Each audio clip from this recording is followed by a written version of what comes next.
In a world where insanity reigns supreme and safety pin manufacturers are running out of metal for the diapers of the leftists, it's comforting to know an ancient, fat, long-haired, bearded reprobate has your mind in mind. Ladies and gentlemen, boys and girls, children of all ages, broadcasting behind enemy lines in occupied California, and despite every attempt by the SHR Media Network to revoke his shameless contract, we return to the bloviating Zeppelin's Berserk Bobcat Saloon. I have come here to chew bubble gum and kick ass, and I'm all out of bubble.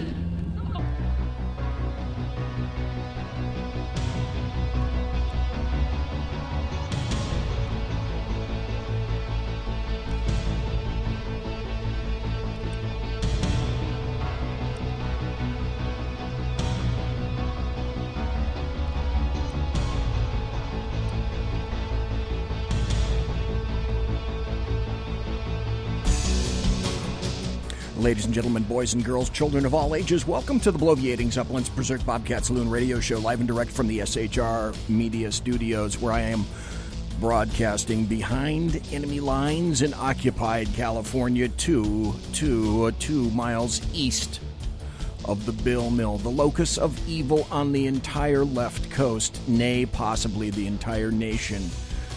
The Capitol building, the Bill Mill, as it sits in repose, in its evil repose, at 10th and L Streets downtown in Sacramento, Fornicalia, where late at night, when I leave through that door right over there, you can hear the death of common sense every damn night, and it never stops.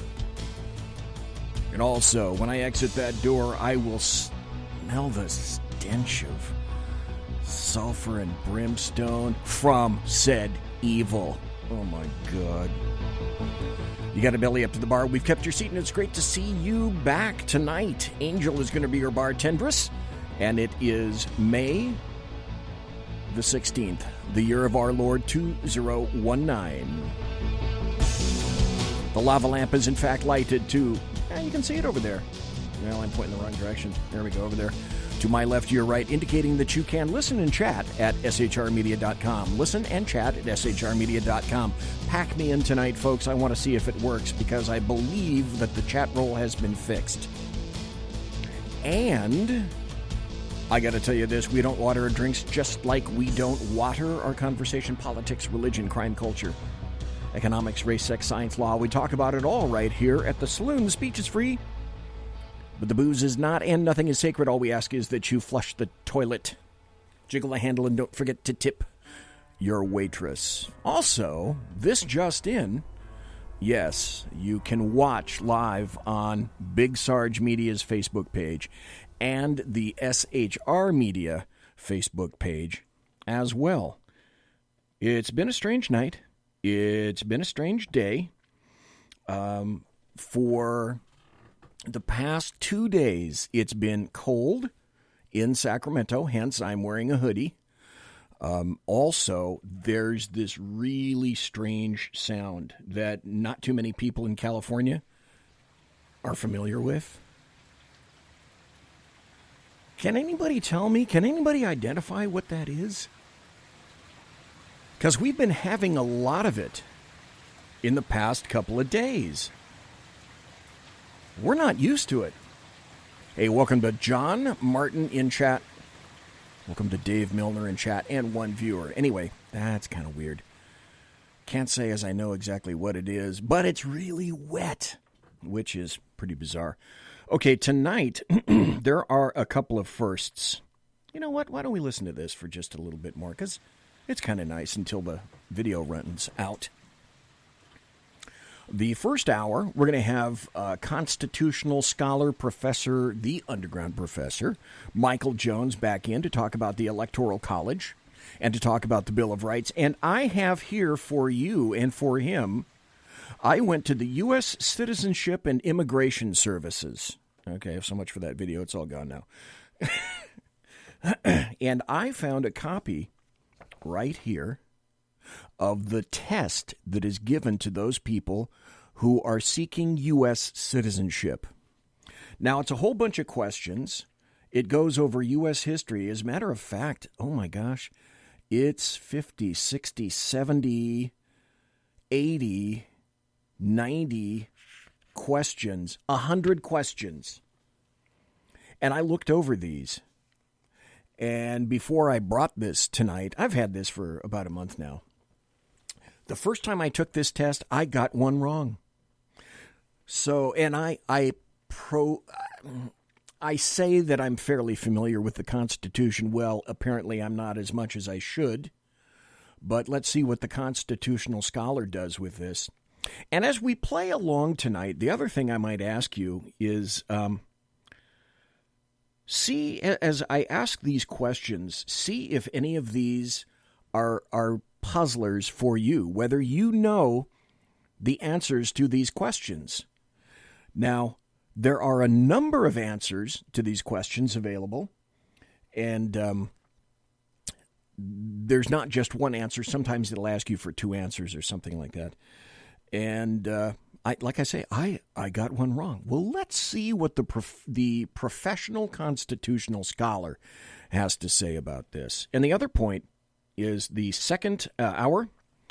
I have an AOC video that I don't think anybody has heard yet, and I hope they do.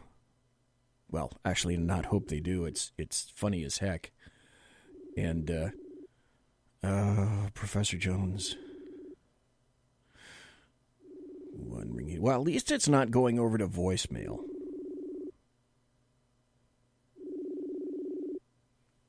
He could be in the bathroom, too.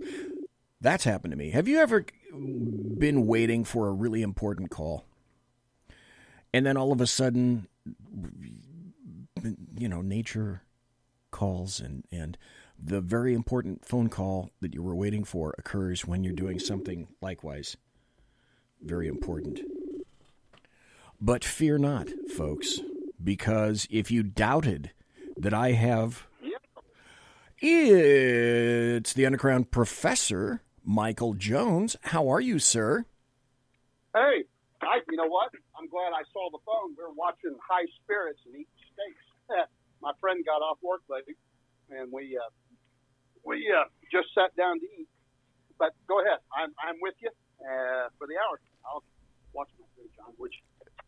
Oh, damn! I'll tell you what. Let me move my steak so the dogs don't eat it, and I'm with you right now. Okay. All right. We do not want dogs to eat Professor Michael Jones' steak. But no. I have to ask you this. Let me guess. You're still in Texas, and because you're still in Texas, my guess would be you don't like steaks that are well done. No. Nope. Medium is about the worst that I'll take. Okay. Little lighter than medium is good for me. So like medium rare to rare? No, I'm not a big rare guy either. I like my meat cooked. Okay. But yeah, I don't like. I like it about medium. I like a really good pink, just slightly red in the middle. Okay, so you're maybe a red stripe in the middle and then pink. Yeah. You're not. I know a lot of Texans though that like it rare as you can get. Okay, so you're not a steak tartare kind of guy then. No.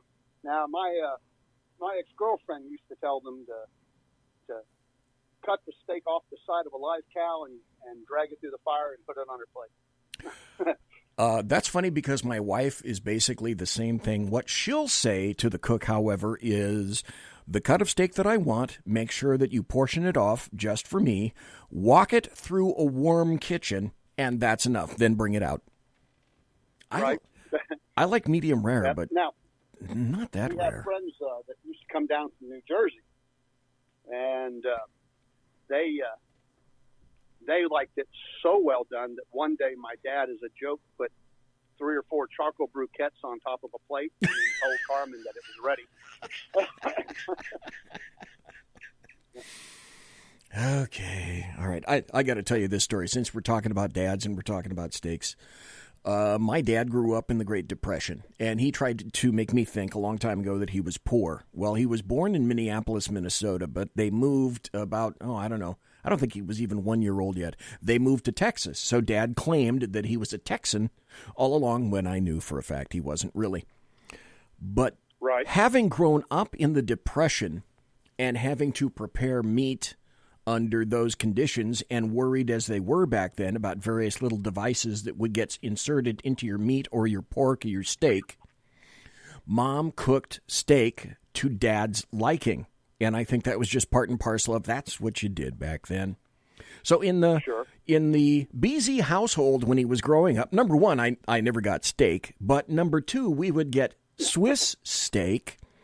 And I don't know if folks you remember or know what Swiss steak is, but it's kind of cow meat, but it's about the worst cut you can possibly find. And in order to make it consumable, you have to pound the living crap out of Swiss steak.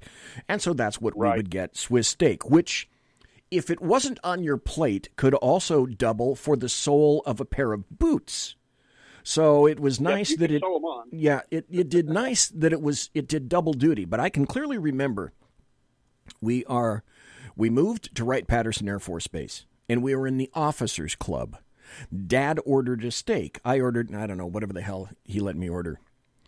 But the cook in the officers club, Dad was a colonel at the time, the cook came out in his tall white hat and said, "Who ordered the steak well done?" And Dad put up his hand and said, "Yeah, that's me." He says, "Sir, I will not prepare. I will not do that to a steak coming out of my kitchen." And he reversed and he left. And I don't remember what Dad got, but it probably wasn't well done. That was interesting. I just remembered that since you mentioned your dad. Yeah, that's funny because there's a lot of cooks that won't cook it. They won't give it to you raw, and they won't give it to you well done, especially in Texas. Well, tonight, as you're eating, I said, and we agreed on that we were going to talk about the Bill of Rights, and we're going to talk about the Electoral College. And then I also said that I have a copy right here from the U.S. Citizenship and Immigration Services. It's the civics, quote, parenthesis, history and government questions for the naturalization test. There are 100 questions here. And what I alleged is that, and I took this test myself. I'm holding it in my hot little hands right here. I took this test and I got one wrong. And I feel ashamed at having gotten that one wrong. But my guess would be, and I'm curious what you think and what everybody out there thinks, what percentage of actual Americans born here who consider themselves a citizen, how many people could pass this test? My guess would be maybe, call me bad, call me evil, just don't call me late for dinner. My guess would be 15% of the people in the United States today, if that, could pass this test. Yeah, I'd be surprised if it could be even 25%. It's probably between 10 and 15. And you know, the funny thing is most of those guys run around saying, we need to have a test so that people can take it before they go vote. Yeah, so I'll tell you what, let's start with, we're not going to go through all 100 questions. I mean, that's just really overkill. But yeah. I want to give everyone here a flavor for the kinds of questions. And they break it down into various portions. The first one is American government. And then the next section is system of government. Quite a few questions in that. There's another section, rights and responsibilities. Then they go to American history, colonial period, and independence. I mean, they ask a lot of questions under these various topics. 1800s, that's an actual topic area where they have questions. Another one is recent American history and other important historical information. After looking at this, folks, this is pretty comprehensive. And it asks geography. Here's another one about geography. Folks, when was the last time you took a geography test? Here's another one, the final category. The final category is holidays. And particularly considering the topics that they have in this test, I really doubt 15% of the people in the United States could answer that question. So what I'd like to do is read a couple of questions. Test, Bill. Let's see. Because I took one like from the 1870s or 80s. Okay. And it was, This it was one, like an 8th grade test. That might be a hell of a lot harder than this one. Oh, man. I see this is revised January of 17. So this might be, if it's not the most current test, it's right up there. So what I'd like to do is read a couple of questions from each category so that, folks, you get the flavor of this. I'm going to ask the question. Professor Jones can throw in a couple of answers because pretty much I know he's going to know all the answers to this. If I can even pass it right. But the other thing I'd like you to do is play at home or play in the chat room. Now, folks, if you're listening right now on Big Sarge Media, come on over into the chat room because, please, I'm just about 101% sure that I've finally got the chat roll to roll, so to speak.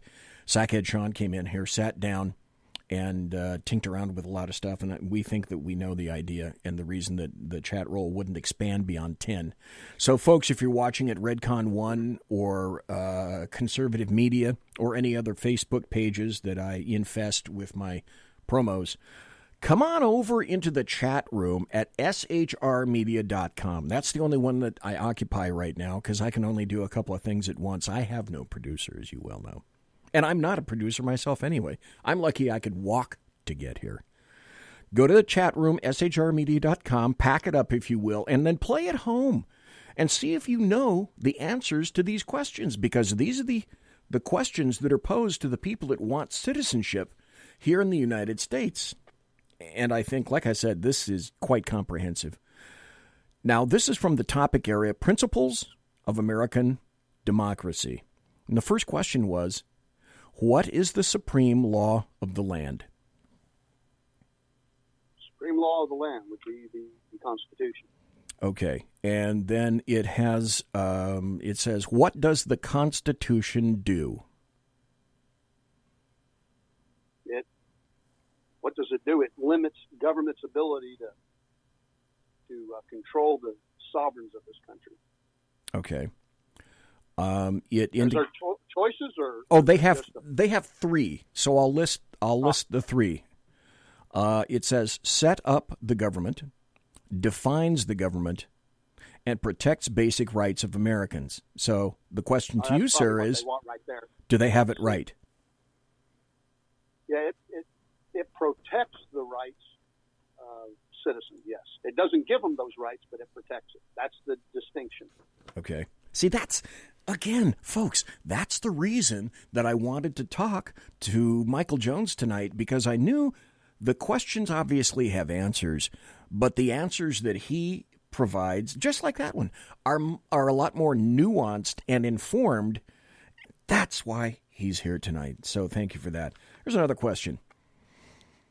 The idea of self-government is in the first three words of the Constitution. This is a gimme. What are those words? We the people. Yep, exactly. What is an amendment? That is a Article 5 solution to the Constitution where either Congress initiates or the several states initiate a process whereby we change something in the Constitution. And it's the only legal way to change it. Congress cannot legislate change to the Constitution. Okay. Can I stop here just for a second? Because that begs an excellent question in my mind. People have said, this was trendy, 10 years ago or so, or more, where people were saying, we need to change, we need to have another amendment to make it illegal to burn the flag. And my first thought was, no, we don't. That's ridiculous. Don't do that. But and you've spoken to me before about this, but a lot of people here have not heard this. Let's say, for example, Professor Michael Jones, let's say somewhere people decide, yeah, you know what? We do want an amendment. We want to add an amendment. Now, how, per the Constitution, Michael Jones, do we go about doing that? Well, okay. You've got Article 5 is what that is, okay? You've got Article 1, which is Congress, the legislative and Senate, and Article 2 is the president, Article 3 is judicial. And then Article 4 is stuff about, paying bills and who's a citizen and how we'll admit states and whatnot. Article 5 is where 2/3 of both houses of Congress decide to create a proposal to amend the Constitution, and or the state legislatures can apply 2/3 of the several states, however many there are. Okay. And because I think there's like 58 or something like that, according to Obama. Yeah, exactly. You nailed it.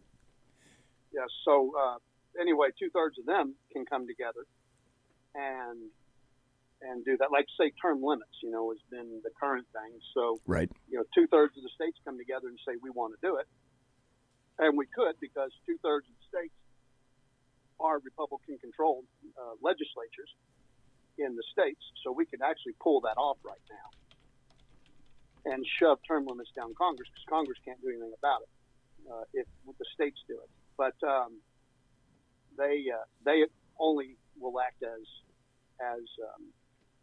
not journalists. What's the word I want? It'll come to me. They're anyway. They'll call it convention. Oh, constitutional convention? No, that's wrong. Okay. We had a constitutional convention, and when we ratified the Constitution, that was it. The very nature of its ratification and passage by the several states prevents any more constitutional conventions. Okay. Constitutional conventions are unconstitutional. Okay. Because basically what you're saying is we're going to rewrite a new constitution. What you're having is a convention for a proposed amendment. And so either the Congress convenes to do that or the several states and representatives to do that, depending on how the proposal is initiated by the states or by Congress. Okay, and then they have to say what they want to change in the Constitution, and then the legislatures have to ratify that by the states. So even if Congress does it, it's still got to go to the states, and 3/4 of all the states have to ratify it.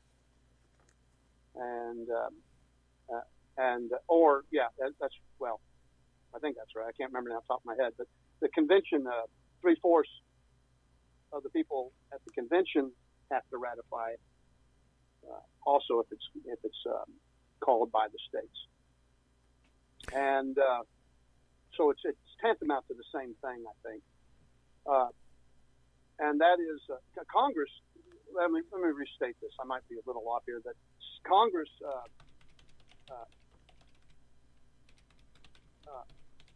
can ratify. God dang it, Bill. Now I've got myself all confused. Congress can propose an amendment process. Okay, and they're somewhere in Article 5, I think there was a clause that we couldn't make an amendment to end slavery, which was put in there as a compromise with the southern states, with future Democrats. Yes. And it was the 9th section of the first article that they were referring to, and that they couldn't get rid of it, and they can't get rid of equal suffrage in the Senate. So no state without consent can be deprived of equal suffrage in the Senate. And I don't know of any state that would willingly give that up. So these these people that, are talking about changing the Constitution or changing the levels of government, and because I've been hearing a lot of crap about the Electoral College. Yep. And all these libtards are running around. Even conservatives are saying, well, maybe we should do this. That would make government better. It's like, well, no. There was a compromise, which I believe Washington actually came up with, which was to make a bicameral Congress and then make the states equal with 2 senators. And that gave birth to the Electoral College, where each state gets at least 3 electoral votes. And that put the states in play that were small and made them more equal to the bigger states. And so they didn't have to worry about their rights being trampled because, the big states could just vote out and say, you know what, Rhode Island's going to pay our taxes or something. That is vote, and yes. That's it, right? Yeah. So this helped protect them from that. All right, I answer your question? Yes, perfectly. Here's a question that to you and I, and probably a lot of people, is fundamentally obvious, but again, I would say I'd wager 15% of the people don't know the answer to the next 2 questions. They're so simple, I'm going to ask them anyway. And then, folks, you play along at home, and like John said in chat, I need the Jeopardy tune in here, but I'm not going to do that. Okay, what do we call the first 10 amendments to the Constitution? The Bill of Rights. The Bill of Rights. Now, how many people know that? I would wager not many. The second question, how many amendments? Let me add to that I don't like that name. You don't like the name? Yeah, I don't. Because it implies that those amendments give you rights. Okay, all right, okay. Hold that. Okay, perfect. This is perfect. Okay, I know what I'm going to do now. This is perfect. The next question, what I'd like to do is ask the next question, and then we're going to have to take a break. Then when we come back, you've posed an interesting point, and I would like to hear you talk about the Bill of Rights and perhaps why you think it's not a good idea, because when you start to do that, you're going to provide more insight into the true structure of the U.S. Constitution itself. Michael Jones, that was a brilliant point, and I thank you very much. Okay, the Bill of Rights, as it's named right now, the first 10 amendments constitute the Bill of Rights. The second question that people ask is, that's on the test is, okay, how many amendments are there in the Constitution? And you and I both know. Right. You want the answer, right? Yes. Okay. Well, there are 27. There are. And the 27th is relatively new. Okay. It was 92, I think, when the 27th Amendment was passed. Okay. When we come back, I'm going to ask Professor Jones, tell us more about the Bill of Rights and why he's not real keen, and I know why, but I want him to tell everyone listening why he's not too keen on the appellation Bill of Rights. And then we're going to continue with some more questions. We're going to eventually get into some constitutional issues of the day, and with that, we're going to be right back. We'll get to the Electoral College, and we'll get to some of the issues, because the states themselves are becoming sillier and sillier by the day. Folks, you're listening to me. I'm the Bloviating Zeppelin, where I am broadcasting live and direct right here on the SHR Media Network. This is the Bloviating Zeppelin's Berserk Bobcat Saloon radio show. Please come right back. Conservative media done right. You're listening to the SHR Media Network. Hey, this is Michael Wright. And I'm Shannon Wright. Join us for The Right Way with Shannon and Mike, Monday through Thursday from 7 to 9 a.m. right here on SHR Media. Why are they joining us? For fun things like sports, politics. Oh, maybe some news and entertainment? And all kinds of other things. Money and recipes and events, all kinds of stuff. Yeah, so join us Monday through Thursday, 7 to 9 a.m. here on SHRmedia.com.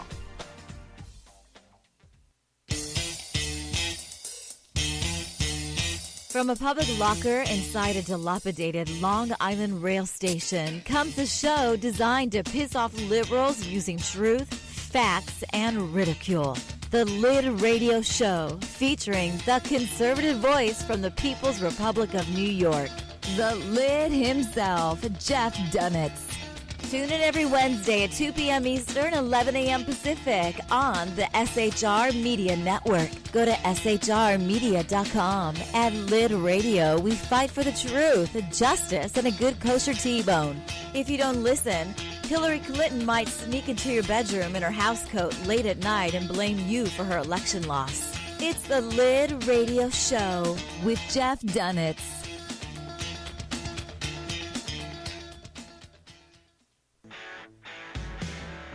Hey girls, Carry Girl Gear is here.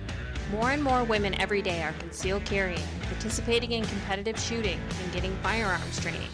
It's not a boys club anymore, and we don't have to shop in their stores anymore either.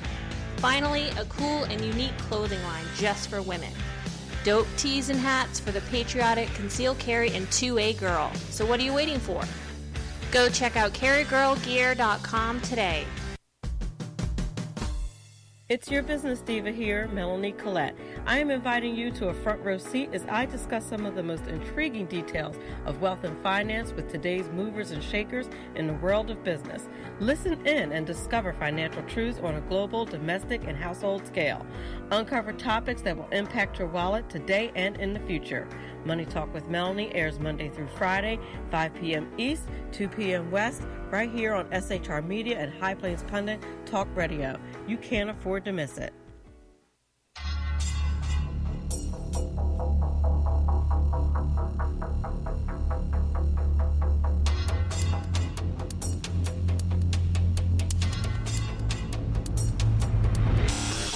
The new show on the SHR Media Network, Sackheads Against Tyranny. On shrmedia.com. Go there quick like a bunny, 11 p.m. Eastern, 8 p.m. Pacific, every Wednesday. Live and direct on the SHR Media Network. shrmedia.com. Be there.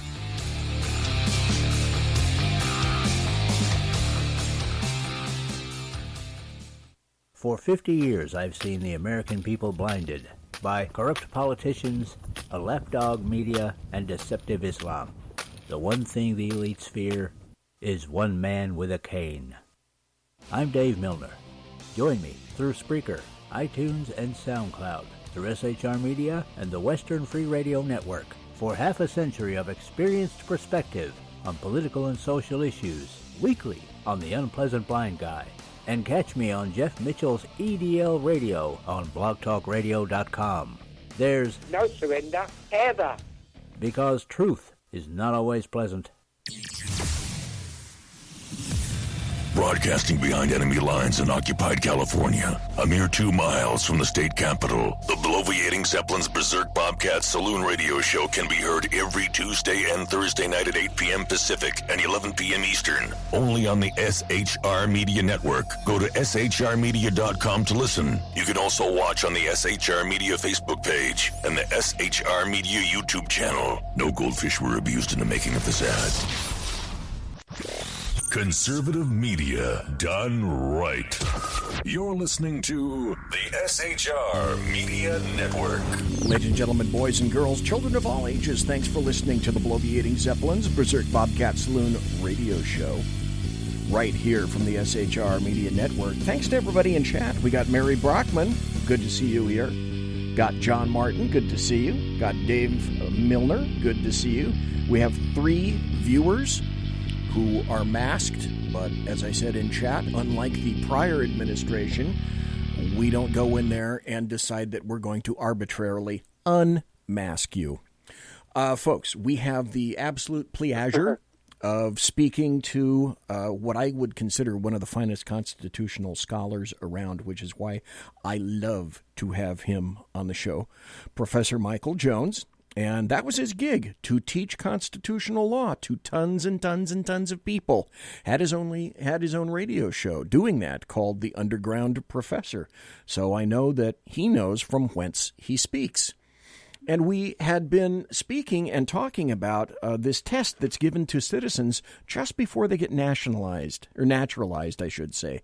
And it's a test about history and government, and it has 100 questions for the naturalization test. We got to the point where the question was the first 10 amendments to the Bill of Rights, the first 10 amendments, I just blew that, to the U.S. Constitution are called what? And they're called the Bill of Rights. And Professor Michael Jones said, wait, that's maybe not the best name. So why isn't that the best name, Professor Jones? Well, and the simplest way to say it is that the Constitution doesn't give us a single right. It acknowledges our rights, and it does its level best to protect us and our rights. That it tries to limit the ability of government and the sovereigns, by the way, which is us, from getting rid of our own rights. But rights don't come from government, they don't come from man, and they don't come from pieces of paper. They come from God. Correct. So I don't like the term Bill of Rights because too many people think that means that our rights are in that. And even the framers in the constitutional debate, there were a lot of them that got up and said, we don't like this because people may think this is the only rights we have, because they'll come by and they'll say, well, it ain't listed, in this, so you don't have it. Or they'll think that rights come from the Constitution. And they were right about that, because that's exactly what we have today. We have people that say you don't have a right because it's not listed. Or they say that the rights come from government and the Constitution. And they think that they can limit your rights via the Constitution also, which is just as bad, because not only do they claim that government gives us these rights and the Constitution gives it, but if they can change the Constitution, they think they have the ability to take away your rights. And like getting rid of the Second Amendment, for instance, the left thinks that would get rid of your right to bear arms, but since that right doesn't actually come from the Constitution, it simply says government can't take that right from you because God gave it to you. And it doesn't say it in those words, but that's what the framers said. If you read the articles in the papers of the 1780s, and you look at what the notes on the constitutional debates and the ratification debates of the several states. Here's one that will make you laugh, Bill. Okay. The state of New York threatened to pull out of America, of the United States of America, and go its own way as a country if the Second Amendment was not put into the Constitution. Wow. Okay. Didn't see that coming. Not the mindset of New York today, but that's an important little trivia piece. Yep. That's amazing how the mighty fall. Now you can't own a gun in that state. No, that's true. Let's see. Under this system here, it says, here's another topic area. System of government. Okay. Now, we know that there are three, and I pose this to everybody here, how many people can list all three branches of government? Now, they ask, name one branch or part of government. And you and I both know. There's the welfare department, the WIC department, right, and the unemployment department. Okay. I think those are the three branches of government. Okay, that's right. There you go. Now, if you were AOC, that would have been correct. But since I know... they want the legislature, the judicial, and the executive branches is what they're looking for there. Yep. What stops one branch of government from becoming too powerful? Well, allegedly, the other branches. And they're looking for the phrases either checks or balances or separation of powers. Separation of powers, yeah. And then they ask, who makes federal laws? Federal laws? Federal laws. And let me see now, because that's tricky. It was a 2017 test, so they probably are using the term federal incorrectly and meaning central or general government. But that would be the legislature. They're the only branch allowed to make laws. Now, the Supreme Court thinks it can, and often the presidents think they can, but it's the congressional legislature that actually has the power to make law.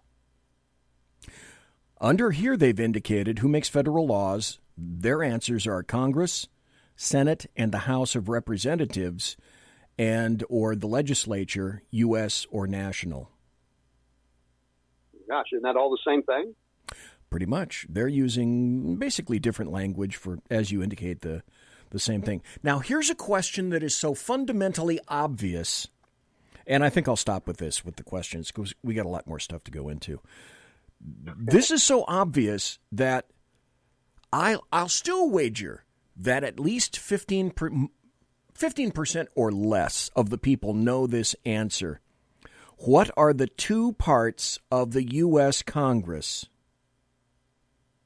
Okay, that'd be the upper house and the lower house, or the Senate and legislature. As we know. Yep, Senate and the House of Representatives. Yeah. Before you quit asking questions, ask me the one you missed. Oh, damn, that's way over here. I don't even know if I remember that. I'm going to have to... You know what? Damn, and I'm not going to have a break until the top of the hour. Don't worry about it. It's buried in here somewhere. And, you know, that's a good point. I wish that I had circled that or something. That would have been a good question to find out.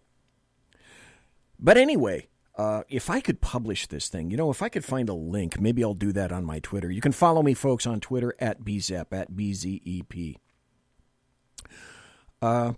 The questions of the day, however, seem to be boiling down to this.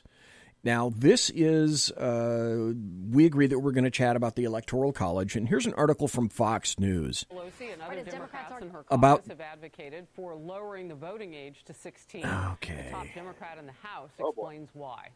Stop. Okay, I didn't want this audio to play. I'd like to know, first of all, do you... God dang, videos, stop. Lower the age of 16 there's to vote? There's God. like 5 videos in a row here. Just stop it. Good God. Okay, here's the name of the article, and it was published not quite a month ago. Well, yeah, over a month ago, I should say. Senate Democrats introduce a measure to abolish the Electoral College. Now, these weren't House Democrats. These are Senate Democrats introducing a measure to abolish the Electoral College. They introduced a measure to do away with the Electoral College, picking up on the talking point that caught fire in the 2020 Democratic presidential field. The measure serves as a companion legislation to one put forward in the House by Representative Steve Cohen, Democrat, Tennessee, and counts one presidential candidate, Senator Kirsten Gillibrand of New York, among its co-sponsors. And, of course, Dick Durbin of Illinois, Dianne Feinstein of California, and Brian Schatz of Hawaii also supported the resolution. Now, the question to you, okay, we can say that we wish to abolish the Electoral College, and we were talking about my improper and imprecise use of a constitutional convention, because there was only one of them at the very beginning, and there aren't any more. But if they decided to pass a bill to abolish the Electoral College, what would be the steps? And can you rip something as fundamental as the Electoral College? Can you rip it and just trample on it wholesale? What are the lawful and constitutional ramifications of that, Professor Michael Jones? Well, I don't see how it's constitutional to legislate that. To be honest, you've got to amend the Constitution to do that. Okay. And right there in Article 2, Section 1, it says that the electors shall meet. Let me back up a little. Each state shall appoint a manner of a legislature, therefore, to direct a number of electors equal to the number of senators and representatives. That's how you get your count of electors per state. Right. Which is why there's a minimum of 3. And whatever they're entitled to in Congress. Then, and by the way, a senator and a representative or a person holding office cannot be an elector. Only people that are not elected to office can be electors. And that's important. That's critical. It's a separation of power. Yes. Yeah. And so anyway, they meet in their state. They don't go to a college somewhere, and they don't go to Washington. They meet in their own states, in their own capitals. And they vote by ballot for two people. Now, originally it was set up where you voted for two people, and the person with the most votes got to be president, the person with the second votes got to be vice president.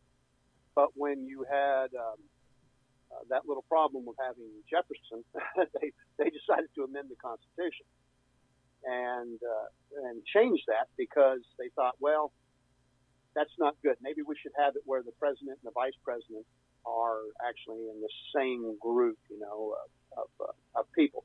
So what was that, Amendment 12, I guess, or something like that? They changed that in Amendment 12, and then that way, the votes for people would go that way, one and then two. And it's that way, by the way, unless the House of Representatives has to pick the president. Did you know that? No. No. Yeah, because then it's they vote for president, and then they do a separate vote for vice president. And they can vote differently. If the election is a tie, and it has to go to the House of Representatives to pick it, then they have to do it the old-fashioned way. And they let me rephrase that. I'm a little off. Let me say why that's so. Because the House of Representatives picks the president, and the Senate picks the vice president. Okay. See? Yes. So if the election's a tie and it goes to Congress to be decided, the House of Representatives has to pick the president, and by picking the president, that means they pick the president.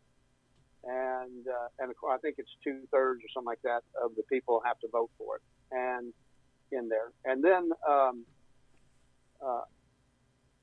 the Senate has to pick the vice president.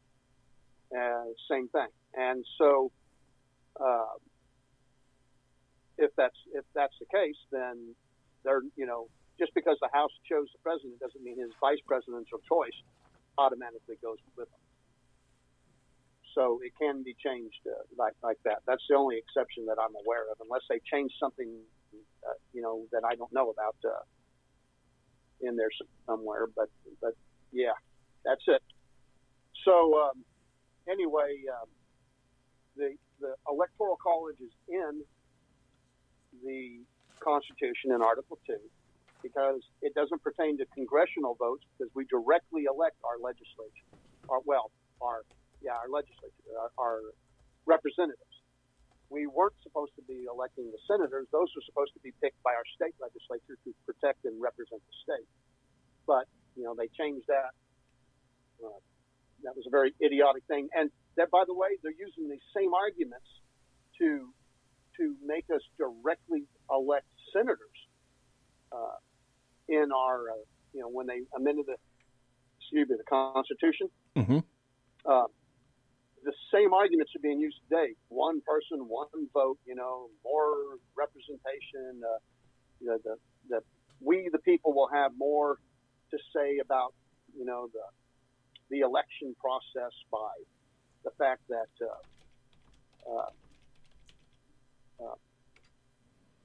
we're directly electing them. What was that, the 17th Amendment? Is that right? 17th Amendment that changed that? I believe so. Yeah. And so, these idiots, yeah, it is, because the 16th Amendment's the one I think if we have a constitutional, I almost said it. If we have an amendment convention, that was close. If we have an amendment convention, I think the 16th Amendment's the one we should be changing, not before we do anything else, and the 17th. But the 16th is the one that says Congress can tax our income, and the 17th is that we directly elect senators instead of state legislature picking them. But then the president was elected via the Electoral College, and I think that was brilliant to separate the powers, and it also separates the power from the sovereigns too. A lot of people don't understand that the Constitution doesn't just limit and separate and share powers. It does all those things, but it doesn't just do it with government. It also does it with us. The Constitution, in a way, takes us out. The last time we all voted on one thing together en masse was the Constitution. And then the rest of it has been, split out and separated. And the Electoral College is one way to separate we, the people, from directly electing a president, and that is a separation of powers, ours and the government. I always said, That's because one of the reasons it's so important. Yeah. I always said, because you mentioned taxes, and it made my little tickler file alarm go off. If you want to discover what you're really paying in taxes, and if you want an actual tax revolt in the nation, which I think would be a good thing, then you should tax. Make them pay their own withholding? No, you should make sure that citizens pay taxes just like businesses pay taxes. That is to say, everyone pays their quarterlies. And once your quarterlies come due, you'll have a tax revolt of the first order on your hands. Guaranteed. Yeah. I wrote a letter to Congress once when I was a high school kid. And what I wrote, back in the 70s, late 70s, but I proposed an amendment to the Constitution. And the amendment was that all Americans should receive a paycheck that where it says FICA, instead of it being withheld for us, that would be the number that we had to sit down and write a check for. And it would tell us exactly what we had to pay every week when we got paid, and send that check every week to the government. I figured that would cause a revolt. And, of course, it went nowhere. But but think about it. If people, they get used to it because it's not in their checks, so they get used to what they actually get, and then they live with that, and they don't think they care. But if they had to sit down and write a check every time they got a paycheck and write that check out, there would be a revolt, just like what you were saying. Two more questions before the top of the hour. The first one has to do with the Constitution. Okay. The second, not so much, but it is a tax question. So the last constitutional question for tonight is this. This article just came out, as a matter of fact, today. It's from CNN Politics. It says, Maine Senate passes bill giving states electoral votes to the national popular vote winner. My first question is, the first question I thought was, okay, is this constitutional? I don't think so, because it's voiding, essentially, it's a workaround or a get-around for the entire Electoral College and Constitution as well. It's again the Democrats attempting to go around our founding documents. Maine's lawmakers passed a bill that would give the state's electoral votes to the presidential candidate who won the national popular vote, taking a step towards becoming the 15th state to enact such a law. So already we know there are 14 states, including, I believe, California, who've latched onto this new way to circumvent, and that's the only thing that I can think of to call this. It's a circumvention of the Electoral College, for God's sake. So, your thoughts, constitutionality or otherwise, Professor Michael Jones? Well, the easy way to say is that, as I just said, it violates the Constitution. They have to amend it. They can't legislate it. Congress can't and the states can't. But here's the deal, and a lot of people may not know this, as you have no right to vote for president in this country because of the Electoral College. In fact, it was originally set up for the state legislature to pick the Electoral College of its own state and send those delegates to their state capital for the states to realize that if they didn't let the people vote, then they would have mayhem. And so they quickly subrogated those legislative rights to we the people of each state. And then we go and vote for president, but what we're really voting for is the delegates that are going to be electors in that state. Now, according to the setup, whoever wins that state's popular vote gets the electors. Okay, the state's popular vote, not the nation's popular vote. And so in order for Maine and these other 13 states to do this, they're violating the Constitution. There's a little bit of latitude in the states picking the delegates and whether or not they're required to vote for the president. That, you know, like say Texas sends its electoral college delegates down to Austin, and Trump was the winner of the state.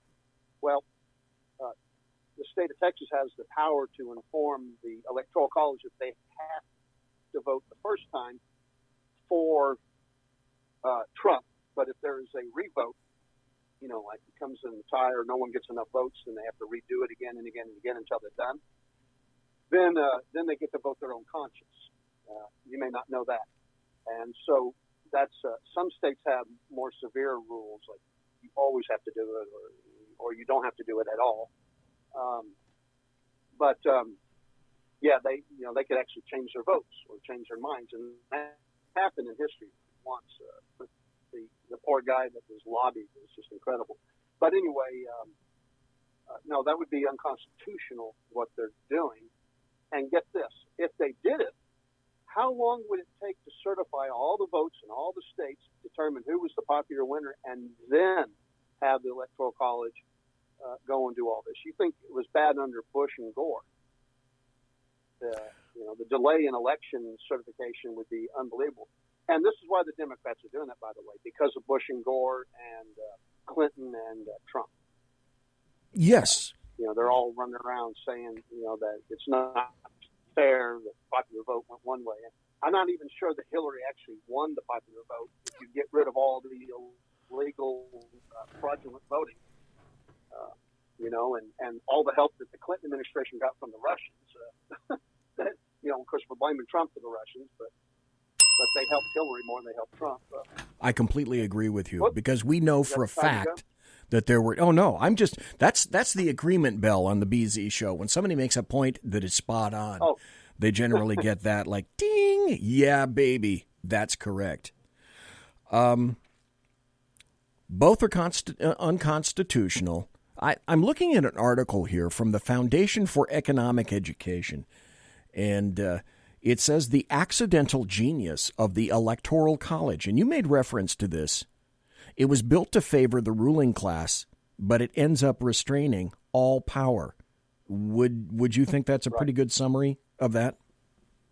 No, I don't think it was built to protect the ruling class.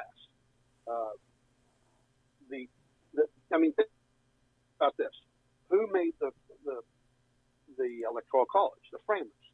And the framers designed Congress to have our royalty be in the Senate, and the masses, the plumbers and you know, barrel makers and shoemakers be the people in the legislature, the common folk.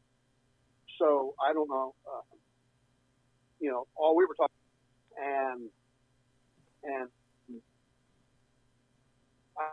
I don't know who else that would be but the ruling class, right? I mean, who do we pick as president from our country? I mean, I really don't want anybody to be president of the United States that I think I'm better than. And, you know, so where do you go? You go to your elite, your ruling class to get that. But if they mean, then I don't know if I agree with that. Okay. Because the Electoral College isn't about ruling class. I mean, look what they do. In fact, let me say this. If we got rid of Electoral College, then the Democrats would be choosing all of our presidents, and only New York, Florida, and California would be in play. Yep. Texas is big, Sadly, so all the states, those 3 states. Sadly, your phone is starting to die. It gets, is it? Yeah. So can you hear me better now? It's okay. It was. Yeah, so it doesn't protect the ruling class. It protects all of the small states as well as the big states, and so therefore, I'd say it spreads it out. It doesn't narrow it down. Okie doke, folks. That was Professor Michael Jones. And thank you, sir, for being here. We'll call you again to come back because, as we both well know, there will be more abrogations and more injuries and abuse of the U.S. Constitution of the Bill of Rights. Thank you so kindly for being here tonight. I greatly appreciate it. Sir, hey, Bill, Michael can Jones. I say something real quick? Sure. One thing real quick. That we brought up the 27th Amendment earlier. It was kind of cool. There were like 50 amendments proposed for the Bill of Rights, and it was all narrowed down to about 10. There were actually 12 that went up for vote. 10 were ratified. Was not. It actually was proposed under the Bill of Rights. All righty. Thank you, sir. We're going to have to go to a break. Love you, bye. Take care, sir, and thanks for being on again. We will have you on again. Folks, that was Professor Michael Jones. Thanks for his time. This is the Berserk Bobcat Saloon radio show. I am the Bloviating Zeppelin, and we'll be right back after this. I have new audio and an assload of happy stories, and things are starting to break in D.C., and I've got some great breaking stories. Don't go anywhere. Be right back. Conservative media done right. You're listening to the SHR Media Network. Hey, this is Michael Wright. And I'm Shannon Wright. Join us for The Right Way with Shannon and Mike, Monday through Thursday from 7 to 9 a.m. right here on SHR Media. Why are they joining us? For fun things like sports, politics. Oh, maybe some news and entertainment? And all kinds of other things. Money and recipes and events, all kinds of stuff. Yeah, so join us Monday through Thursday, 7 to 9 a.m. here on SHRmedia.com.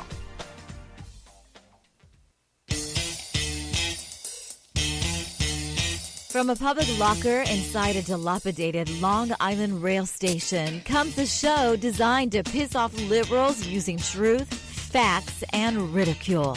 The Lid Radio Show, featuring the conservative voice from the People's Republic of New York, the Lid himself, Jeff Dunitz. Tune in every Wednesday at 2 p.m. Eastern, 11 a.m. Pacific on the SHR Media Network. Go to shrmedia.com. At Lid Radio, we fight for the truth, justice, and a good kosher T-bone. If you don't listen, Hillary Clinton might sneak into your bedroom in her housecoat late at night and blame you for her election loss. It's the Lid Radio Show with Jeff Dunitz.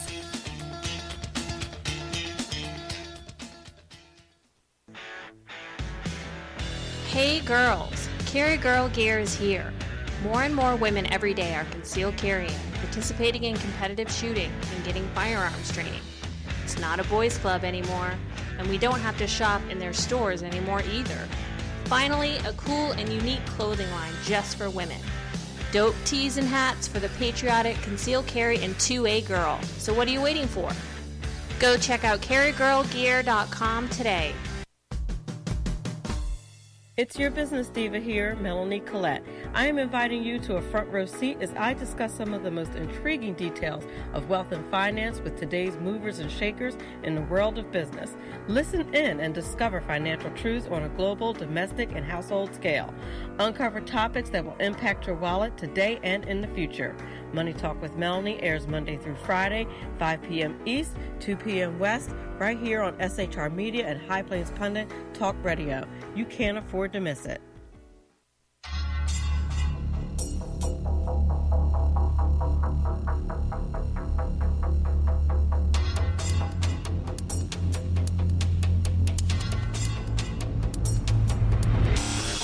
The new show on the SHR Media Network, Sackheads Against Tyranny. on shrmedia.com. Go there quick like a bunny, 11 p.m. Eastern, 8 p.m. Pacific, every Wednesday, live and direct on the SHR Media Network. shrmedia.com. Be there.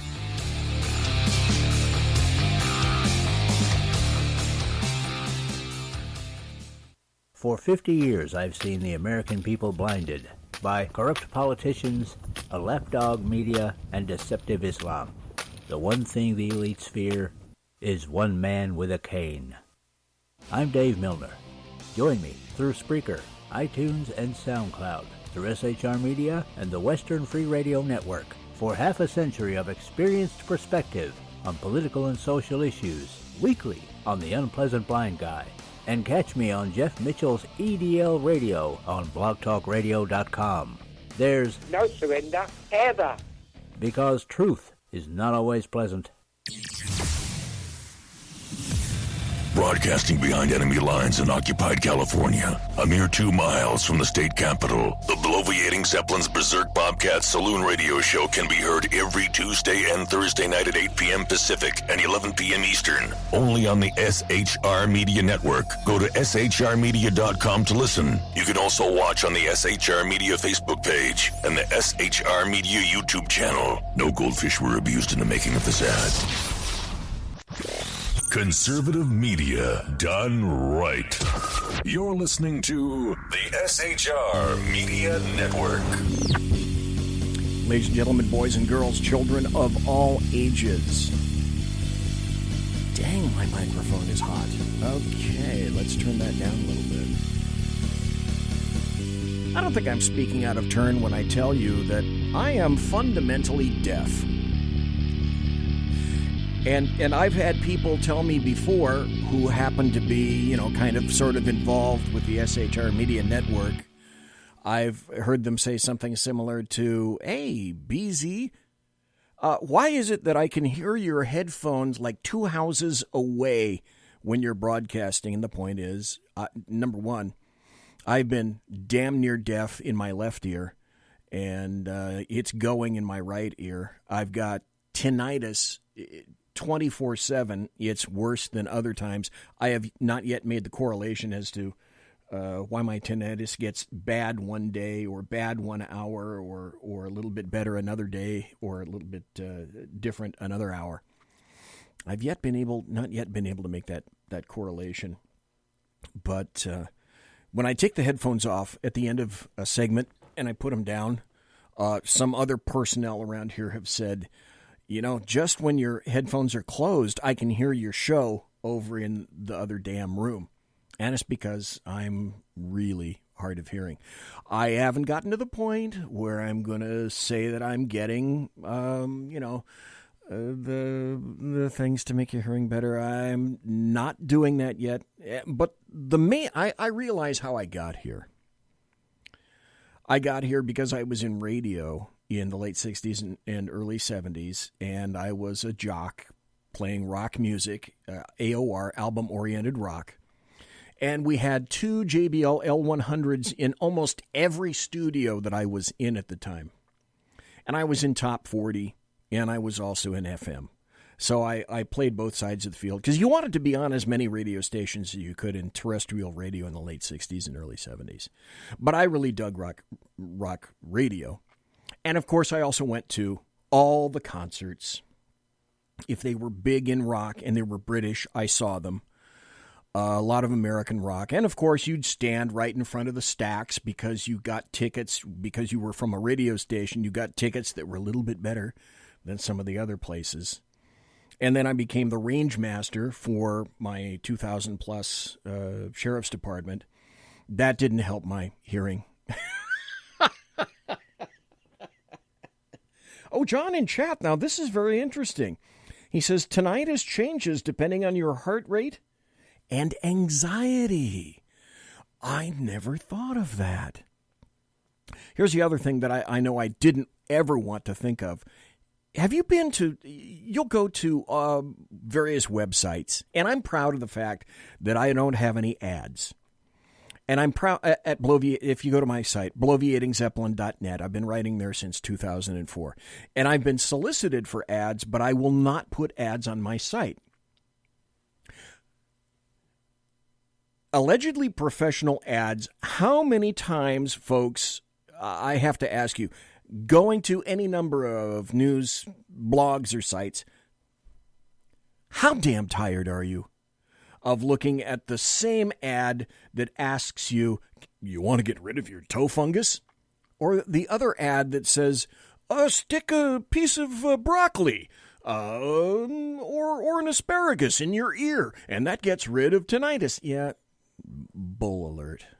I'm sorry, not buying that. Now, in the second hour, once I get going a little bit, and I think Dave is still here. Yeah, Dave is still there. If you want to call in, that's fine. I got an assload of happy stories to tell. And I played this once before, but I found another, and Mary Brockman in chat was making reference to this. There's a person on the internet called the 8-year-old AOC. And she has a new video out. And so this is AOC talking about her Green New Deal. This is brand new, hot off of AOC audio. Take it away. Like, hello, America. AOC here again, but this time from Washington, D.C., which is named after our country's first president, George Washington, D.C. Did you know that? I want to tell you about my plan to single-handedly save the planet. I call it the Green New Deal. I picked green because I'm still learning my colors. I came up with my plan after watching, the most important documentary on climate change. Yeah. It's called Ice Age 2, The Meltdown. That's not me saying it. That's science. My Green New Deal will cost $93 trillion. Do you know how much that is? How much? Me neither. Because it's totally worth it. If sea levels keep rising, we won't be able to drive to Hawaii anymore. And I just got this electric car. It's eco-friendly, and everyone has to drive one under my deal. And that's why I bought one for my boyfriend, too. Illegally, using campaign donations. Well, you bought it for him. Did you know that?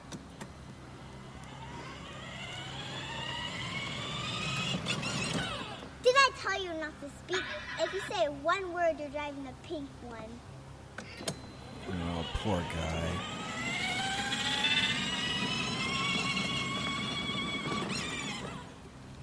I do the same thing to Pelosi and Schumer. Well, gotta go. Streetlights just came on. Good night, Venezuela.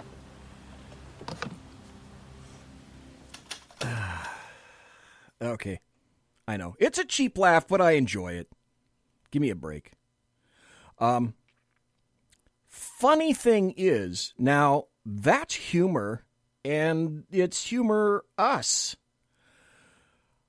Here's a real cut from the actual AOC, and she's trying to educate us about a couple of concepts, and you tell me if she's doing a good job here. When I think about what those definitions are, capitalism to me, it's an ideology of capital.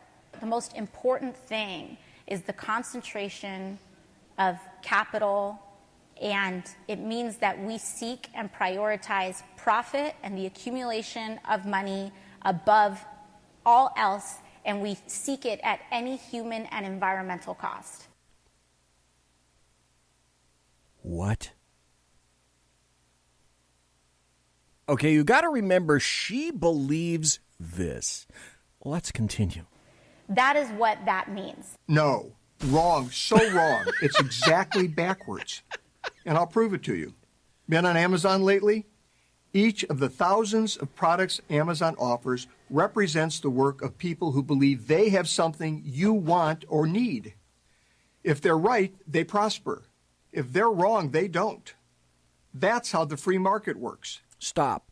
Has anybody, including AOC, ever watched Shark Tank, for example?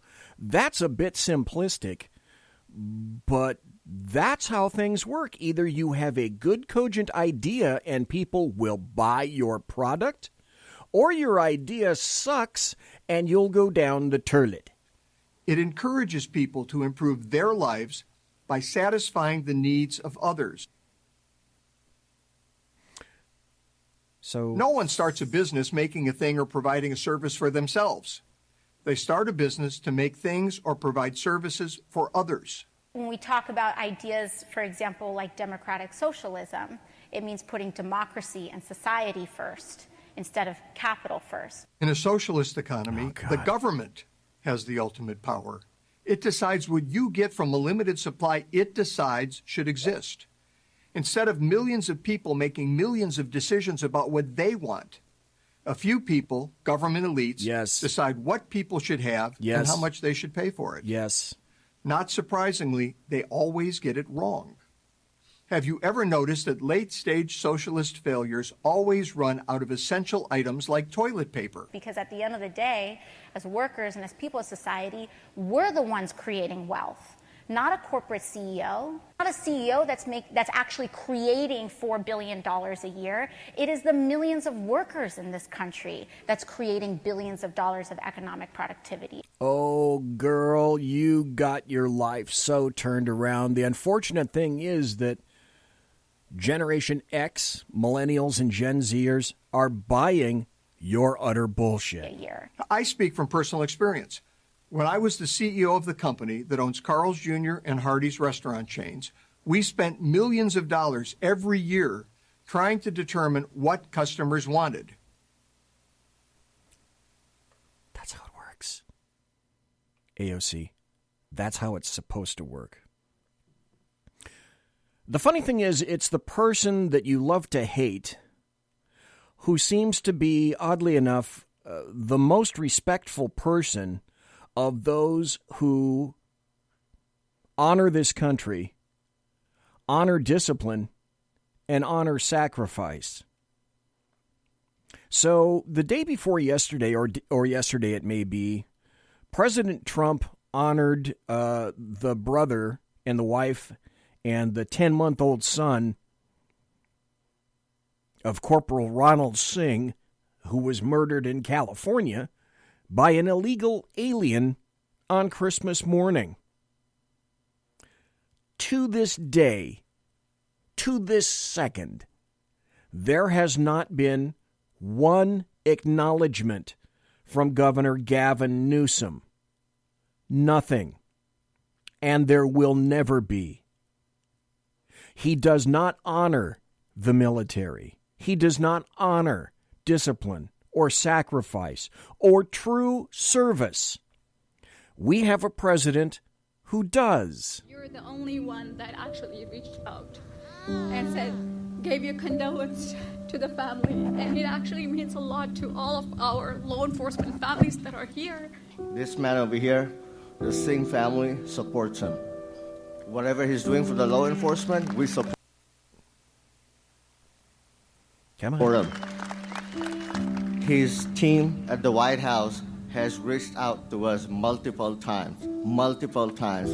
I don't think that has ever happened before, ever. This man is amazing, and my family supports him. Ronell was special, and today we're really grateful to be joined by Corporal Singh's wife, Anamika, and their precious 10-month-old son, Arnab. Where are you? You're right here someplace. Stand up, please. And also here are his great parents, Ronnie and Via, and his brother. Where is Reggie, his brother? Reggie. What a great family. Reggie, come up here, will you please? Come on up. Come on. This is unexpected, but this family, I tell you, you get to know some people. Come on up. They may let you up. I think so. This is a president who actually honors law enforcement and the military. And while we're talking about a president that honors the military and honors law enforcement, I had an SHR special report about a week and a half ago called Footsteps. And today on various forms of social media, a number of people were saying, didn't Trump indicate he was going to release a ton of these documents. Back and forth, I pitched some ideas to some folks on social media and said, it's beginning to appear as though one of the major reasons for him perhaps not releasing that information is that, in my opinion, because of the dossier, it's going to make Britain, it's going to make the UK look extremely, extremely bad. There now are people indicating that there are high-placed White House sources that the president really is beginning to examine, releasing a lot of important documents, and that it may be very soon. Let's listen. We hear tonight, I heard today from a high-placed White House source that the president may be looking to release and declassify all the relevant documents leading up to the start of the Russia probe next week. But I heard he's going to give them to Attorney General Barr to review. Well, I've been hearing that for a long time. Well, apparently it's next week. Well, that's what my source tells me. That'll be interesting. So, have you noticed, and next week, next Tuesday, I'm bigfooting myself, I'm going to have another SHR special report. It's going to be called Footsteps Part 2, because there's a trend. And the trend going on is there may be another Night of the Long Knives coming out. Looks like we have somebody on the line. Do we have somebody on the line?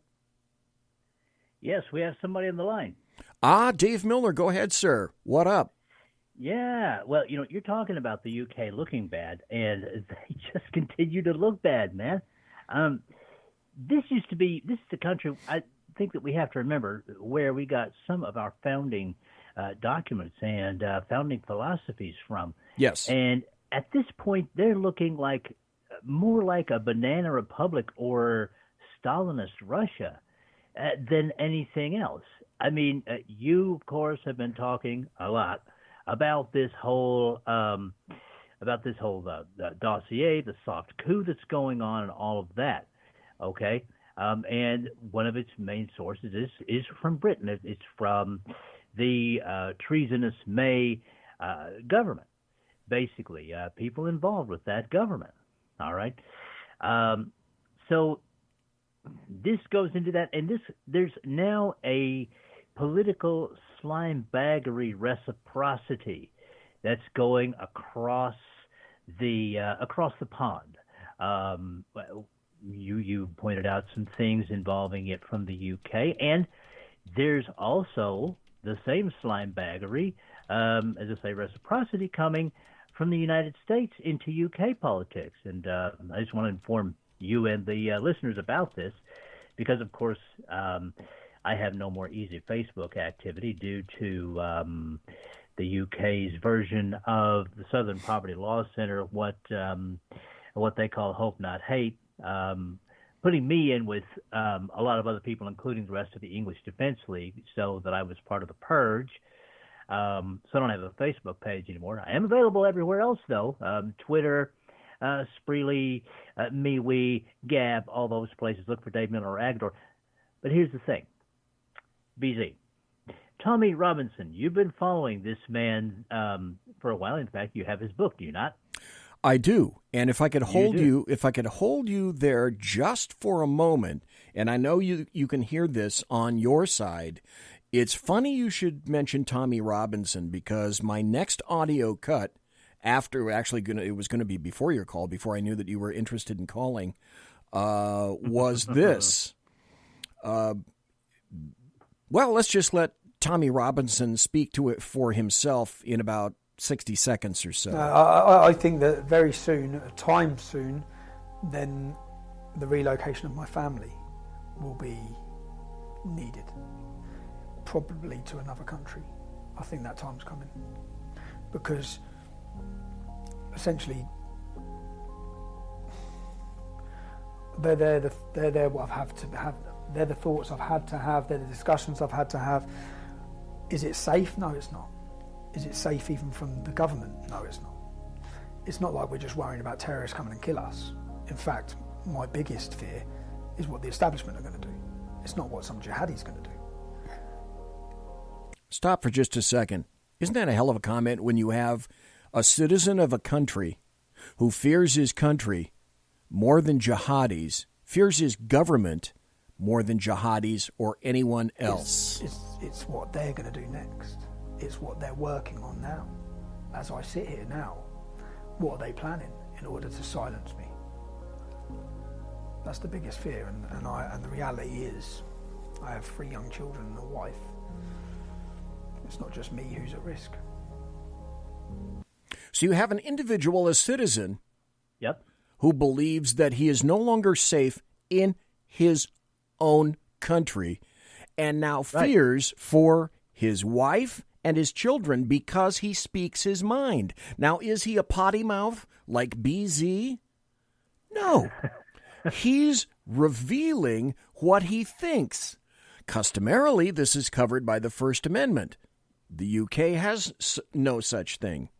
No, not at all. And BZ, I want to just say Americans really should give a damn about this. Yes. Because right Yes. now it's a guy in England. I actually had a friend a few years ago scream at me, not yell at me, but scream at me. Who cares? It's England. You know, you should care because it's him now, but it can be you tomorrow very easily. We saw what happened to Dinesh D'Souza, and other people here in the United States. Tommy Robinson is now running BZ. I'm not going to take up a lot of your time. Hey, Dave, go to the bottom of the hour. You got another 2 minutes. Take it. Okay. He's now running for MEP, which is a minister of the European Parliament. He's very popular, and he's running in the northwest of England. He has had hardly any protection from local police. They let people get through so they can get in fights and throw milkshakes on him and just give him practically no security.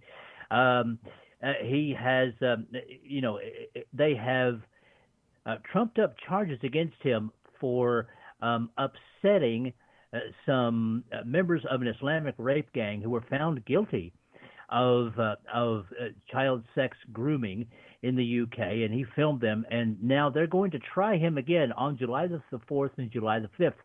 Now, this is relevant because if he wins his seat on the European Parliament, he's supposed to go in to Brussels to take his seat on July the 4th.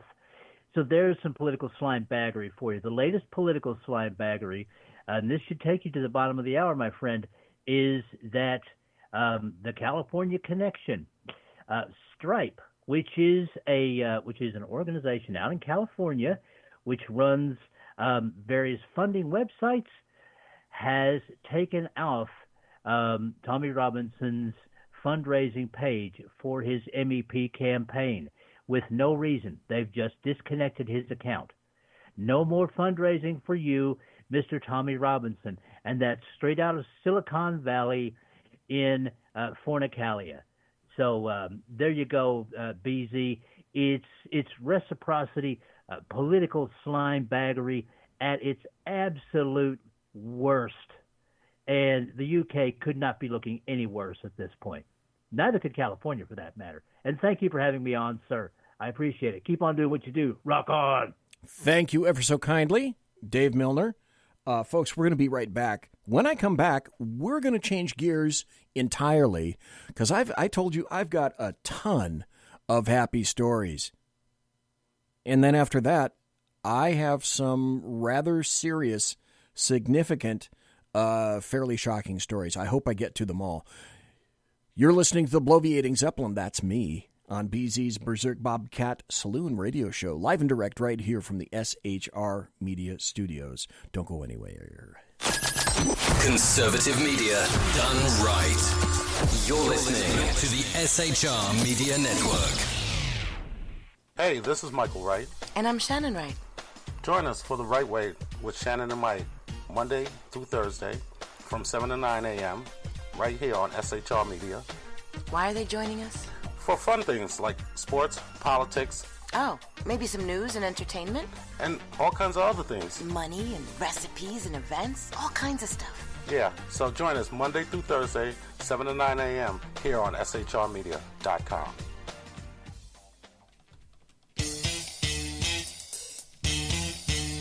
From a public locker inside a dilapidated Long Island rail station comes a show designed to piss off liberals using truth, facts, and ridicule. The Lid Radio Show, featuring the conservative voice from the People's Republic of New York, the Lid himself, Jeff Dunitz.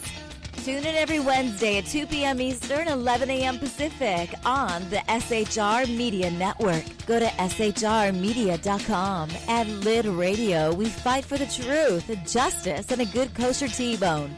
If you don't listen, Hillary Clinton might sneak into your bedroom in her housecoat late at night and blame you for her election loss. It's the Lid Radio Show with Jeff Dunitz.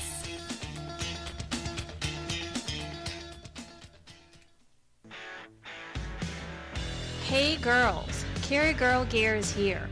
More and more women every day are concealed carrying, participating in competitive shooting, and getting firearms training.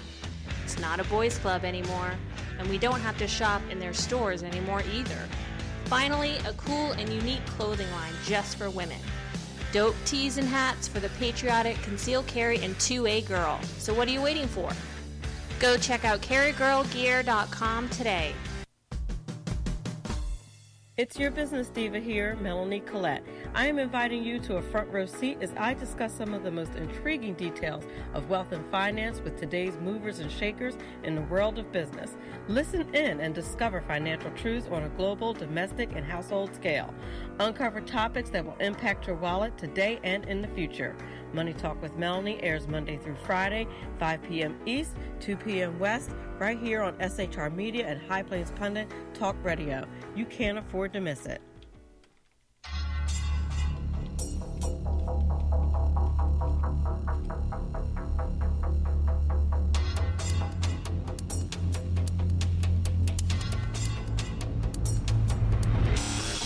The new show on the SHR Media Network, Sackheads Against Tyranny.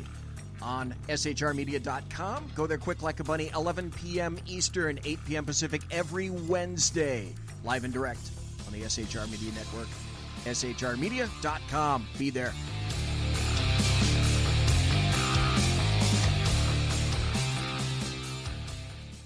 For 50 years, I've seen the American people blinded by corrupt politicians, a lapdog media, and deceptive Islam. The one thing the elites fear is one man with a cane.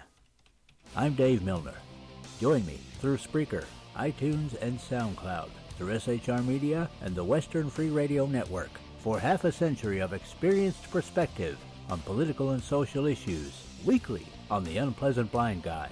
And catch me on Jeff Mitchell's EDL Radio on blogtalkradio.com. There's no surrender, ever. Because truth is not always pleasant.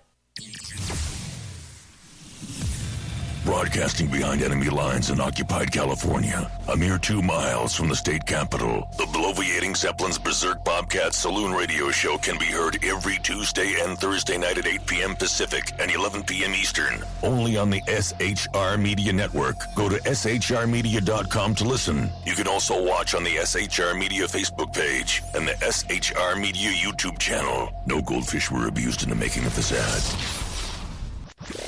Conservative media done right. You're listening to the SHR Media Network. Ladies and gentlemen, boys and girls, children of all ages, it's the final 25. The final 25 minutes. First hour, boom, like that. Second half hour, boom, like that. Done and gone. And the show goes rockingly swift anyway. I do have an announcement to make regarding some Wednesday shows, and it specifically has to do with Jeff Dunitz. Jeff Dunitz has not been on the air because he's had a prior problem with a lot of computer issues.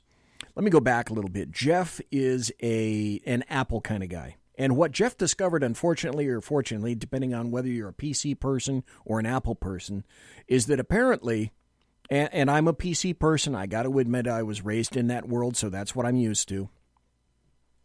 When you try to put together a radio show or a podcast and have a mixer and microphones, etc., what you discover is it's a lot easier to assemble all of these things and make them talk to each other if you've got a PC-based environment as opposed to an Apple-based environment. Now, Jeff Dunitz is much more comfortable in an Apple-based environment because he comes from a creative background, advertising, etc., and everybody was using Apple, and so that's what his comfort level is at. He's finally gotten himself where he's got a laptop. I sent him a mixing board probably 3-4 months ago, something like that. Might have been right around Christmas, because I knew that he, and it wasn't all that terribly complicated, but mixing sound is really an important aspect of a podcast or a radio show. The bottom line is this. Jeff got a PC laptop, so he's working things together. His shows were, 11 a.m. on the left coast, and they were 1 p.m. on the east coast, and they were every Wednesday. Jeff is doing his level best using the new PC laptop to try to assemble his show. I'm hoping with crossed eyes and crossed tarsals and metatarsals that his show is going to be back on next Wednesday. Just want to let that be known. And there's another great audio cut coming up, but it all comes behind this. It's time for happy stories and good times. Okay, so something absolutely tragically monumental occurred today, and it involves Bill de Blasio, the mayor of the biggest city in the United States, New York City. So this New York City mayor, Bill de Blasio, wants to run for president.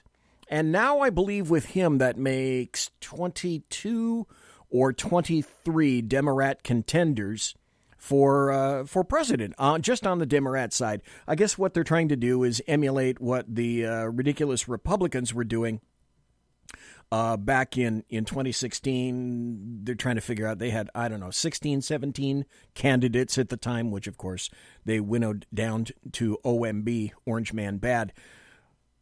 But The View today, very interesting. The View's take, especially Whoopi Goldberg, which is why I'm playing this, their take on Bill de Blasio and how important it is that he's running. We did touch on this a little bit ago, and this morning it became official. New York City Mayor. I know. Bill de Blasio is running for president. His campaign video says God. Let me read it. It says he's going to put working people first. That New York has embraced the Green Deal. And that he'll take it national, and that as a New Yorker, he's always known what a bully and fraud the guy in the White House is. Right. Is this a good career move for him right now? No. What are you doing? Not a good career move, man. Here's the thing that you didn't mention. Homelessness is near record highs. Congestion pricing. Listen to this. This is a leftist. Wait a minute. Skewering a leftist? Take the minimum wage money that we just gave to people. It'll take it away from them because they have to pay the congestion pricing. Public housing is falling apart. You can't seem to fire anybody. The subways are underserved. The buses are slow. What the hell you gonna do?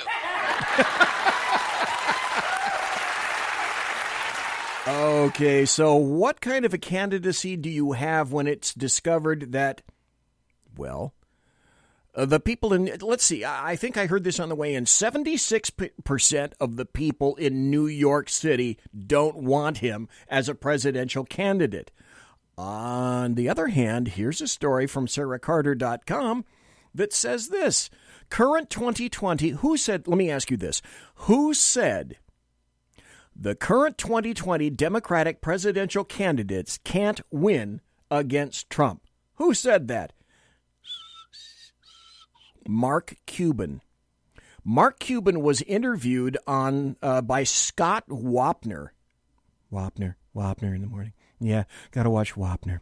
On CNBC on Tuesday, when asked about the 2020 race and whether he himself would consider running, he left open the possibility, saying, well, we'll see what happens. It would take the perfect storm. Excuse me, I got a cough here.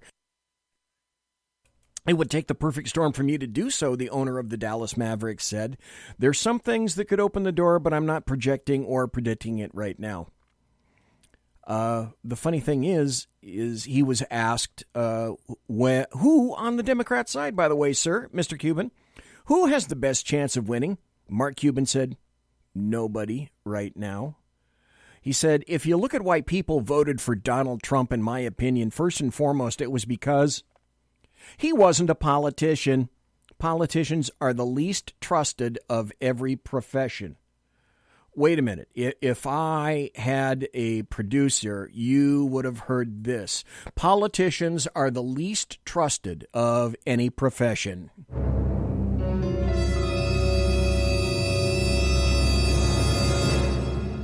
But I don't have a producer, and that's not what you heard. Also very interesting. This escaped almost everybody because I'm not a sieve. You pay me the big bucks to bring this stuff to you. Here's a gray-haired Obama, so this is not long ago. Obama was in Kogelo, Kogelo, and this happened to be just 2 weeks ago. Listen very carefully. Now, what he says is why you didn't hear it played anywhere by anyone. And no, this isn't audio Photoshop or any of that kind of crap. This is Obama. Okay. Brock, take it, okay? 3 years ago, I visited Kenya as the first sitting American president to come from Kenya. The first sitting president to come from Kenya, spoken by Barack Hussein Obama. Funny, now, isn't he the guy that said also that he never had a kerfuffle in his administration? He never had any scandals?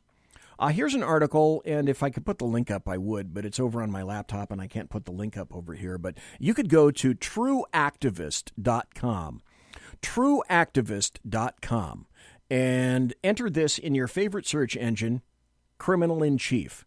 And on that article, in that article, you're going to find the 78, yes, 78, the 78 times President Obama broke the law during his presidency. Here's another happy story. Purposely, the American media maggots, leftists, and Democrats did not provide you with this information, which is why I'm doing it for you under the guise of happy stories, because this is a happy story. This is from the Washington Times. Thank God that at least they covered it. This is great. Listen.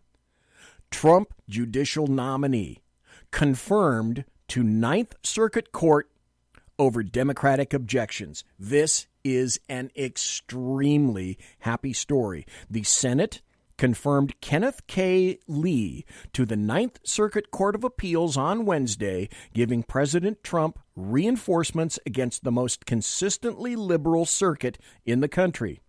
The California lawyer cleared the Senate by a vote of 52 to 45. One of the reasons that leftists, Democrats, and the other American media maggots don't want to touch this is because he himself is a bit of a touchy individual. He's not a white male.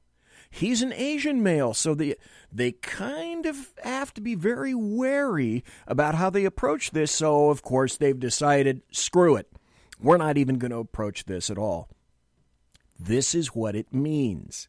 It means his approval means 10 GOP-appointed active judges are on the circuit, compared with 16 Democrat appointees.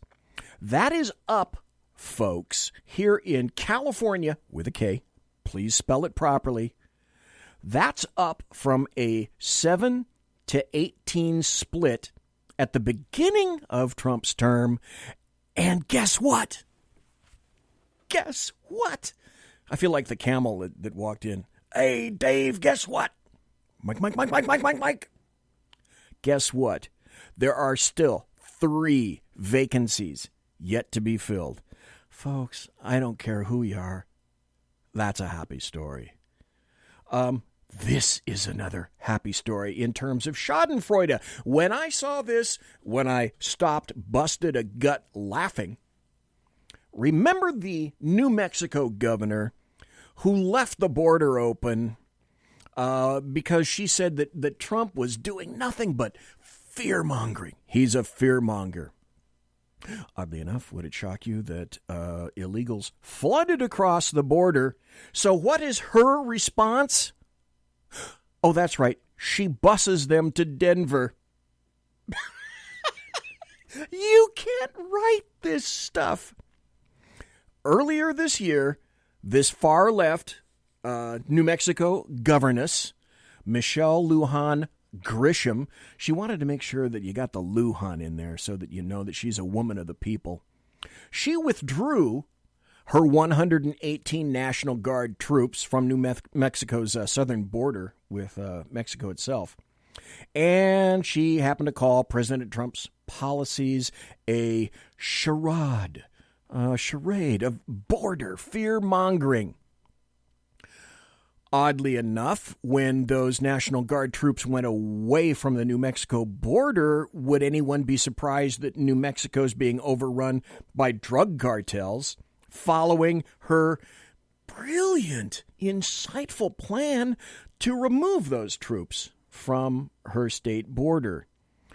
A local sheriff, by the way, said he saw $60,000 in deadly drug shipments just in April, up from $3,500 in January. And now this. This is the buttery schadenfreude goodness that BC loves to tell you about. The flood of illegals now is too much for New Mexico to handle, so that liberal leftist Democrat governor, she's busing the illegals to Denver. This is via the Denver Post. The New Mexico governor's office paid about $4,000 for a bus to transport 55 Central American asylum seekers to Denver early Sunday morning in an arrangement negotiated between nonprofits in both communities, a spokesman confirmed on Tuesday. So somebody had to work really hard for the benefit of Governor Michelle Lujan Grisham as she's coordinating with Annunciation House, a nonprofit that works with migrants all along the borders. So it's like, it's bad if Trump wants to ship illegals to the states that say that, hey, we are a state with open arms. We're a sanctuary state. We're a sanctuary city. We're a sanctuary county. Bad for Trump to do that. Good for leftists to go ahead and do that and smack other leftists. Here's another story. I know why it happened. And someday I'm going to have to play it's about a 10-minute speech. Remember Lindsey Graham's 10-minute speech in the Senate when he was really pissed off at the way that the Democrats were ramrodding and railroading Bart Kavanaugh? I think we saw in that speech the transition, the terraforming of Lindsey Graham 1.0 into Lindsey Graham 2.0. Because here's now a new bill from Lindsey Graham 2.0.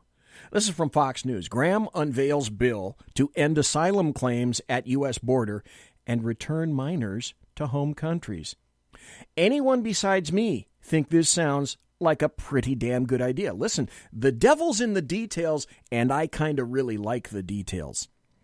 Senator Lindsey Graham from South Carolina on Wednesday, yesterday, unveiled a bill that would end asylum claims from Central America at the border and return unaccompanied minors to their home countries, a targeted effort to tackle the escalating migration crisis. This is a nightmare for smugglers, Graham said. This is a godsend to stop the humanitarian disaster.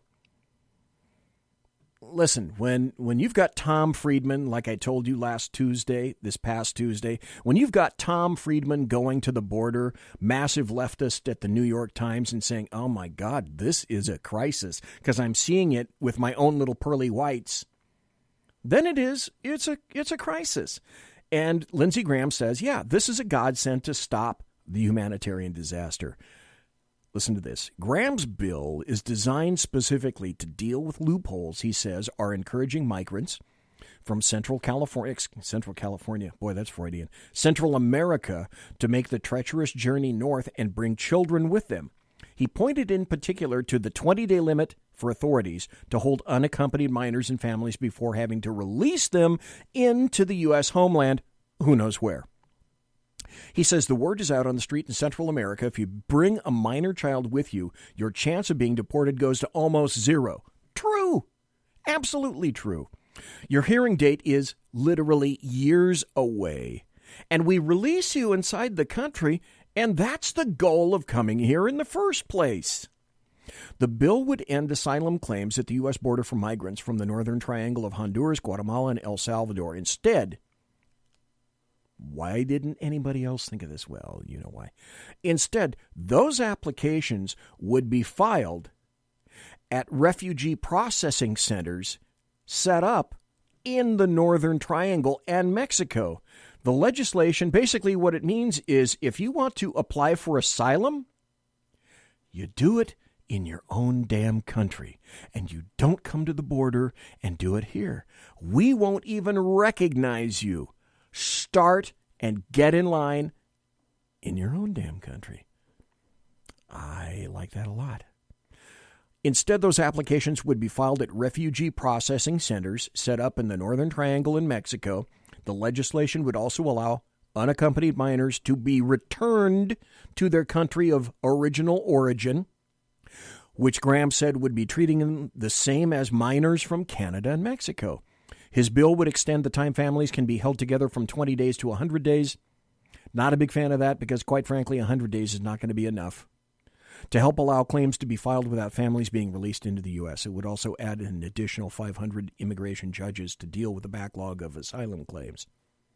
That's a good start. But wait, there's more. There was another gentleman, OMB, who weighed in with his own recommendations. This is from the Washington Times. OMB, come on, if you listen to the show, OMB, Orange Man Bad. Trump announces plan to overhaul legal immigration with emphasis on merit and skill. Emphasis on merit and skill. That's a concept whose time has come, and that's the way that immigration into, let's see, the leftist nation directly above us was and still is Canada. That's right, it starts with a C. For a time in the 90s, Canada was being flooded with Chinese coming in. But Canada would say, you have to bring a skill. And you also have to be able to be self-sufficient. Bring along the equivalent of 10,000 Canadian dollars as well. Now that's a plan. President Trump sought to retake the reins of the immigration debate Thursday, today, by announcing a bold plan to refashion illegal immigration from its heavy reliance on family ties to a points-based system that would boost those with preferred skills.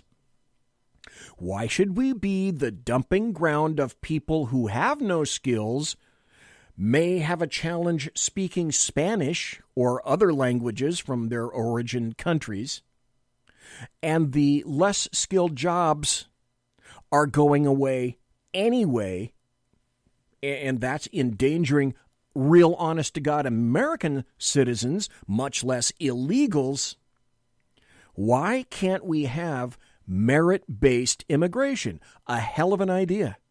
Let's make this country prosper. That's our job. Our job is not to take care and promote Azerbaijan or Uzbekistan or any other stan, etc., or any other country. That's why I like America first. Mr. Trump said the overall level of legal immigration, now he's talking about legal immigration, a very important and salient point, would remain the same at about 1.1 million people per year, but that the U.S. should do more to pick newcomers who would boost the economy rather than rely on migrants to pick themselves based on which relatives are already in the country. This is not familial linked immigration. This is skills and merit-based immigration. It's a concept whose time has come. It is beyond being here. Gone was the stiff rhetoric of the 2016 campaign, when Trump warned of an influx of foreign workers and proposed a pause on job-based immigration. Instead, Mr. Trump talked of open doors and a nation of immigrants, which he said matters how they get into the U.S. Bingo. It matters how they get into the U.S. I have 3 more minutes. I have another 2 hours of show. Here's another story which came out. This may end up being my last story of the night. This is from Axios. And again, why in the past 8 years haven't we had concepts and ideas like these introduced for the benefit of the United States? The answer? The benefit of the United States was considered onerous and awful and terrible. We can't have the United States benefiting from other people. No. We have to prostrate ourselves for others. Bull. GOP senators' new bill would crack down on U.S. tech going to China. Thank you. Finally, someone is having a smart attack. Just for a moment, a bill announced Tuesday, day before yesterday, by Senator Josh Hawley, Hawley, Republican from Missouri, would make it harder for American companies to export major emerging technologies to China. Why it matters. Technology, from AI to 5G wireless, has become a major bargaining chip in the broader tensions between the U.S. and China, as everybody knows. Details. The bill would require the president to restrict imports to China of any technology covered by the law, including, listen to this is grand, 1, technology or intellectual property that would make a significant contribution to the military potential of China. Common sense. Number 2, IP or technology that is required to guard the U.S. economy from, quote, the excessive drain of scarce materials and to reduce the serious inflationary impact of demand from the People's Republic of China. Common sense. Number 3, tech that the Secretary of State says and delineates as being used by the Chinese government to violate human rights. Common sense. Number 4, technology whose development is supported by the Chinese government or that falls under a broad list of covered industries influencing artificial intelligence, semiconductors, quantum computing, and robotics. All of it. Common sense. Monsieur has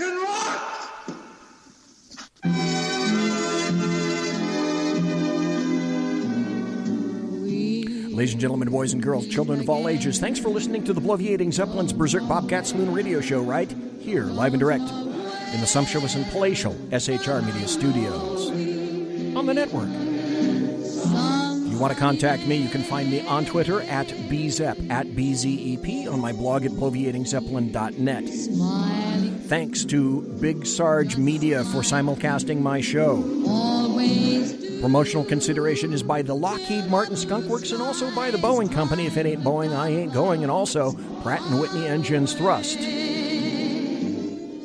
can trust. My gorgeous tiaras are by My Little Pony.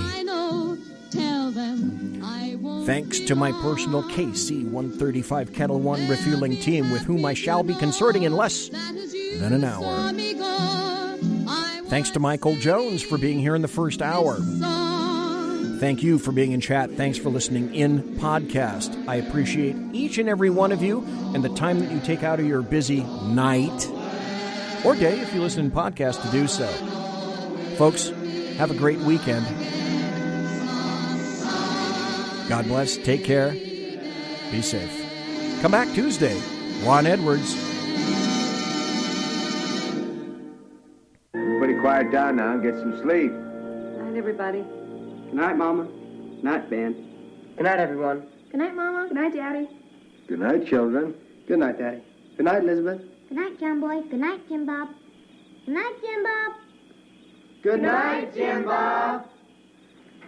What's going on? I was asleep. What's everybody doing? Good night, Jim Bob.